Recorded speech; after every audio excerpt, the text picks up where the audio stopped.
Hey y'all. Well, it has been a wild couple of days here in Thailand. I'm sure everyone has seen the news already about the big earthquake in Myanmar and the effect that it had on Bangkok.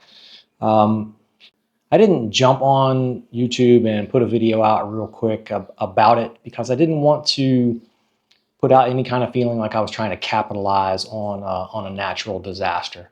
But I'll tell you, I was on my way to Bangkok when it hit. I was going to go spend the weekend with Koi and do some things up in Lamukka and Pathum Thani. I had no idea. I was on the bus, didn't know. She texted me with, "Hey, we just had our earthquake," and started sending me videos of the building collapse and other things going on in Bangkok. But the bus, I had no idea, didn't see anything, didn't feel anything.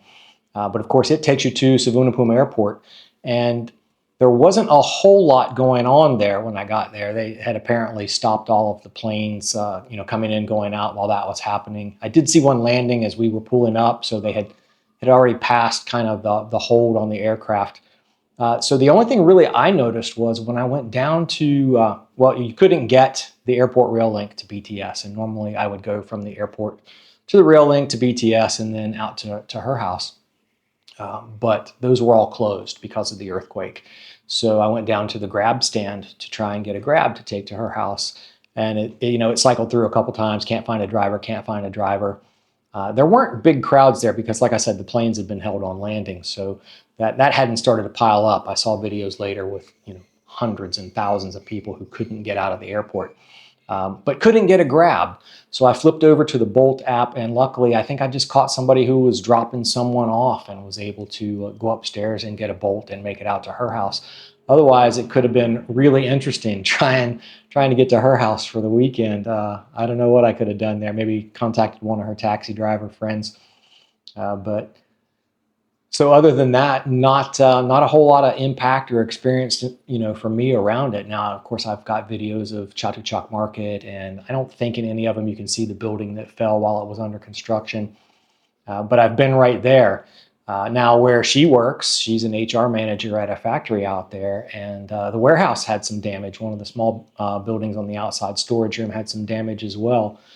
So, she's about an hour away from Bangkok, definitely felt it out there.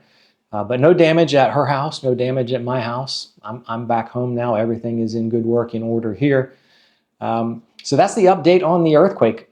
Pretty much, no impact to us, but certainly a terrible impact for a lot of other people. So on that note, if you have plans of coming to Bangkok here in the near future and you were going to stay in one of the high-rise condos, especially one of those that maybe you saw, bouncing into each other and water falling and things falling off of it. You may want to check into that. Reach out to whoever you rented from. Check on the condition. Now, the government has come out and said that all of the buildings that are still standing look like they're all cosmetic issues and nothing is structural. And they had reports, I think, the other day of 169 damaged buildings. There's no way they've inspected all those yet. But for the most part, they did reiterate that, since, I don't know, whatever year it was, many years ago, that tall buildings in Bangkok are built to a standard that include earthquake protection. Now, that doesn't mean that walls aren't going to crack and floors aren't going to crack.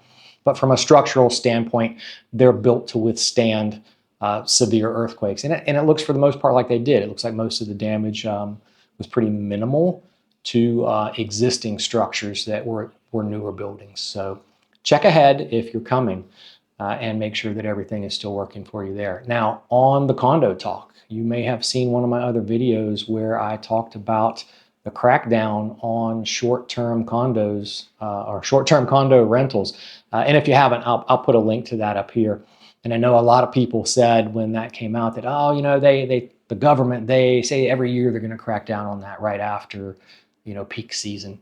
But this year, we're actually starting to see it. I saw a video earlier in the week on the news where, again, the government was going out to some of the bigger condos in the area. And it started in Bangkok, but they were down here in Pattaya, in central Pattaya. They didn't put the names of the condos in the video, but you could tell one of them they were at was the Edge. The Edge has a very distinct ceiling feature when you're walking in. So they're going to these major condo buildings and they're kind of fussing at the juristic offices that, hey, you've got these biometric scanners that are supposed to, only let your residents in. Why aren't you using them? So, you can only imagine that if the government is cracking down on the juristic offices for not holding the standard and not complying, that the juristic offices might start cracking down on the owners. So just keep that in mind. A lot going on with condos here in Bangkok and Thailand in general. But just wanted to pop in real quick and give you that update that things are, they say, back to normal in Bangkok. I know I just came down today, so BTS is running again, RailLink was running again, taxis are back up.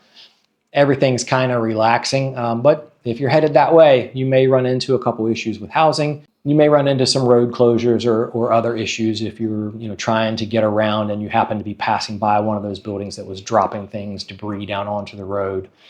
So, and stay away from the areas that where the building collapse was. There's no need to go and see that and get in the way. They've got a lot of that blocked off.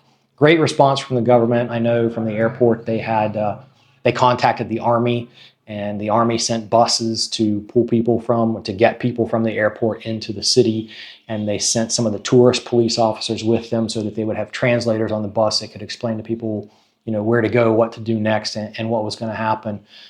So, lots of help needed in Myanmar. If you feel moved to help out there, please go ahead and find a way to do that.